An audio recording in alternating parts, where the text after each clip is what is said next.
ఆయుర్వేదం 2500 సంవత్సరాల క్రితమే శాస్త్రీయబద్ధంగా ప్రపంచంలోనే మొట్టమొదటి యూనివర్సిటీ అయిన తక్షశిల యూనివర్సిటీలో స్పెషాలిటీ వైద్యంగా ఆయుర్వేదం విలసిల్లింది. జీవకుడు లాంటి బ్రెయిన్ సర్జన్ ఉండేవాడు. ఇదే ఆయుర్వేదం నిరాఘటంగా 16వ శతాబ్దం వరకు దేశంలో సుభిక్షంగా విలసిల్లింది.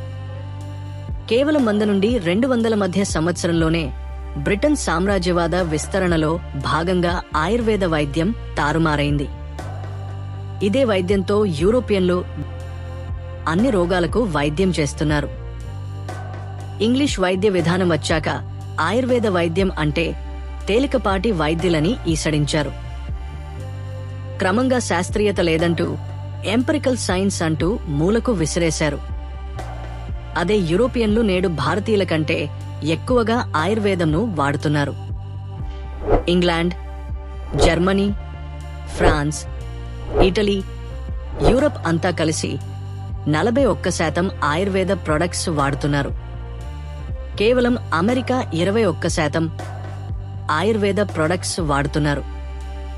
మనమేమో పనికిరాని కెమికల్స్ తో కూడిన చర్మ సంబంధ క్రీములు వాడుతున్నాము.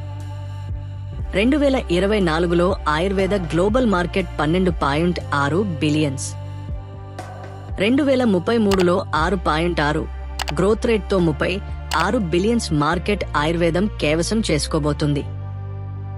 మనం దీపావళి సందర్భంగా జరుపుకునే ధన్ తేరాస్ ధన చతుర్దశి వాస్తవానికి ధన్వంతరి దినోత్సవం.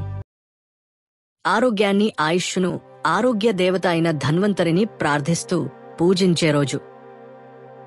ఈ దేవత శాస్త్రీయ ఆయుర్వేదానికి మూల పురుషుడు. నేడు అల్లోపతి ఔషధాలు వాడటం వలన ఎన్నో రకాల సైడ్ ఎఫెక్ట్స్ వస్తున్నాయి. ఎన్నో కొత్త రోగాలు పుట్టుకొస్తున్నాయి. దీర్ఘ జీవనానికి, సమస్త వ్యాధులను నివారించడానికి ఎన్నో ఆరోగ్య సూత్రాలను ఆయుర్వేదం అందించింది. వాటిని బ్రిటన్, జర్మనీ ఆయుర్వేదంపై ఎన్నో యూనివర్సిటీలను, హాస్పిటల్స్ ను ప్రారంభించాయి. యూరోప్లో ఎన్నో కంపెనీలు నేడు ఆయుర్వేద ప్రొడక్షన్ అమ్ముతున్నాయి. మనల్ని విమర్శించిన వాళ్లే మన ఆయుర్వేదాన్ని భుజాన ఎత్తుకున్నారు. వాళ్లు వాడే ఆయుర్వేదంలో మనం 1% కూడా వాడటం లేదు. ఇలా ఎందుకు జరుగుతుంది? ప్రతి భారతీయుడు తరచి చూసుకుని ఆలోచించాల్సిన సమయం ఆసన్నమైంది. ఇప్పుడు మన ఆయుర్వేదం ప్రపంచానికే దిక్సూచిగా మారింది.